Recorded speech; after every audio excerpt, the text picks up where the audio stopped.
बिस्मिल्लाहिर्रहमानिर्रहीम। मौलाना रूमी रहमतुल्लाह अलैह फरमाते हैं, एक सूफ़ी अल्लाह के ज़िक्र में शब बेदारी कर रहा था। शैतान ने कहा, ऐ सूफ़ी खामोश रह, तेरे ज़िक्र का क्या फ़ायदा, अल्लाह की तरफ से जवाब नहीं आ रहा। सूफ़ी दिल बर्दाश्ता होकर सो गया।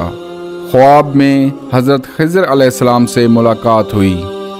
आप अलैहिस्सलाम ने फरमाया, अल्लाह के ज़िक्र से क्यों गाफिल हो गए हो। सूफ़ी कहने लगा, अल्लाह की तरफ से जवाब नहीं आ रहा, इसलिए ज़िक्र छोड़ दिया है।